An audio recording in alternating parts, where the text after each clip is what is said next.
ফখরুলের এই সময় মানে এই সময় বলে কলকাতার পত্রিকাতে দেওয়া তার সাক্ষাৎকার। আমরা গতকালকে এটা নিয়ে অনেক কথা বলেছি, কিন্তু তাতেও শেষ হয় নাই। ফখরুলের ইজ্জত বাঁচে নাই।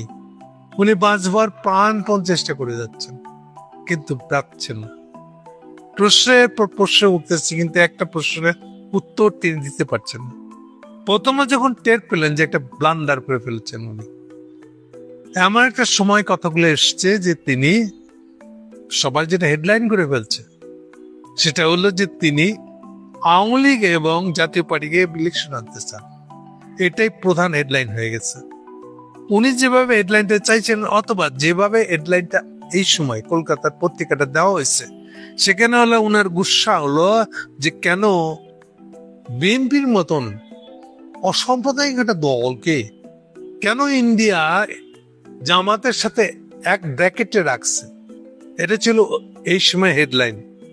তো প্রথম যখন উনি প্রতিবাদ করতে গেলেন, তখন উনি বলে বসলেন, কার্ড ছাপাই দিলেন, তার সাইরুল আছে একটা তাদের মিডিয়া, যার নামে বাজারে দেখা হয়।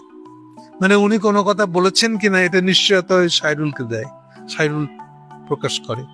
তো তাকে দিয়ে ছাড়া সে কার্ডের মধ্যে লেখা ছিল যে না, উনি ঠিক যা বলেছেন সেভাবে এই সময়ে এটা লেখা হয় না, যেভাবে বলেছেন সেভাবে না। মানে হলো তখন উনি অস্বীকার করছেন না যে উনি ওই সময়কে কোনো সাক্ষাৎকার দেন নাই। কথা খেয়াল রাখেন। এখন ডেভেলপমেন্ট কি হচ্ছে দেখেন, আস্তে আস্তে ঘন্টায় ঘন্টায় ভাষ্য বদলাচ্ছে। এই ভাষ্য বদলাতে শেষে যেখানে গিয়ে থাকলো, আমি এই সময়কে কোনো সাক্ষাৎকারই দিই নেন। এখন এদিকে এই সময় দেখছি তো মহা পাপড়, এইসব টাউটারি বাংলাদেশে চলে, ইন্ডিয়াতে তো এইসব হয় না। এত দূর টাউটারি, এই লেভেল, এই ধরনের টাউটারি হয় না। ওখানে আরেক ধরনের টাউটারি হয়। ওখানে টাউটারি হলো ANI বলে আরেকটা টাউটারি আছে। ANI হলো একটা বেসরকারি, আমাদের ইউএনবির মতন আর কি। হাসিনার যেমন একটা ইউএনবি ছিল না, বার্তা সংস্থা, বেসরকারি বার্তা সংস্থা, নামে ছিল পকেট বার্তা সংস্থা। ওরা যা বলে দিতে ও ওইটা খবর চাপবে। এইবার অন্য পত্রিকাগুলো আমি ভাই ইউএনবির কাছ থেকে পাইছি খবর সত্য কিনা এটা ইউএনবি কে কি ধরেন আমি তো জানি না।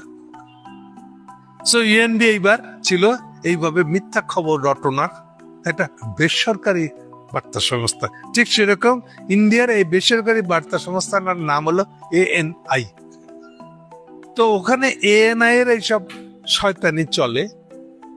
ANI খবর ছাপলে কিন্তু উল্টা, ANI কে টাকা দিতে হয় না, ইন্ডিয়ান মিডিয়া গুলা ANI এর উল্টা টাকা পায়।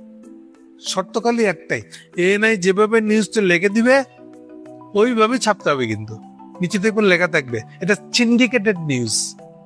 ওরাও নিজেদের গা বাঁচার জন্য সিন্ডিকেটেড নিউজ আর কি। যাই হোক, এগুলা চলে ওখানে। কিন্তু আমাদের মতন এই যে ছেঁচড়া মুখলা, আপনি খবর ছাপায় সাক্ষাৎকার দিয়ে বলেন যে আমি দেইনি, তো ও পড়ে গেছে বিপদে। ওরা তখন উপায় না দেখে করছে কি, কেউ একটা ছবি ছাপছে, কিছু ছবি গুলশানে যে বিএমপি অফিস আছে, সে অফিসে উনি দাঁড়ায় আছেন ইয়ের সাথে, ফখরুলের সাথে, সেইটা একটা ছবি চাপিয়ে দিচ্ছে। আর মা মুশকিল, ফখরুল তো অস্বীকার করতে পারতেছে না এই লোকটা পায়ে না হলো। ওটা তো গুলশানের 2 নম্বরে বিএনপির অফিস, গুলশানের 2 নম্বরে গেছে একটা লোক, গিয়ে পার্টি স্পেসের জায়গা পাইছে, যেখানে চারদিকে পেসেন্ট জিয়া, খালেদা জিয়া, তারিক জিয়া ছবি টাঙানো দেওয়ালে দেওয়ালে। সেই ঘরের ভিতরে গিয়ে যখন ছবি তুলতেছে, যদি কেউ ডেকে নিয়ে না যায় তাহলে তার উনি ওখানে ঢুকতে পারেন না। এটা তো বোঝা যায়। তাহলে ওখানে গিয়ে ছবি তুললেন কি করে? ওরা দুপুরের পর থেকে এই ছবি টাঙাই দিচ্ছে। বাধ্য হয়ে ফখরুল সাহেব এটা বলছে, আর আমরা সবাই ওয়েট করে আছি লোকটা যে কখন তার ভিডিও ছেড়ে দেয়, এই যে সাক্ষাৎকার হয়েছে, এই অথবা অডিও একটা ছেড়ে দেয়, এই যে সাক্ষাৎকারে কথা হইতেছে, এটা রেকর্ডিং।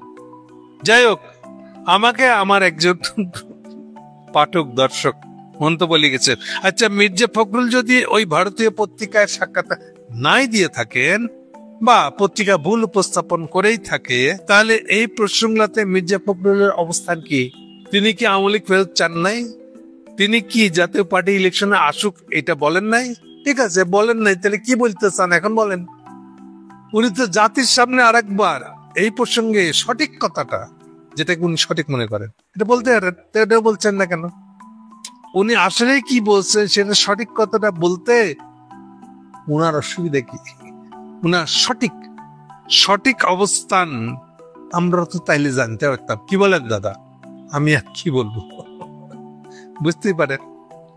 আজকে সারাদিনের আপ টু রিজভি পর্যন্ত সবার বক্তব্য হলো এটা শুধু ওখানে থামে নাই, লাস্টে আরেকটা শব্দ ইউজ করছে, এআই টেকনোলজি হিসেবে ইউজ করা হয়েছে। বুঝতে পারেন,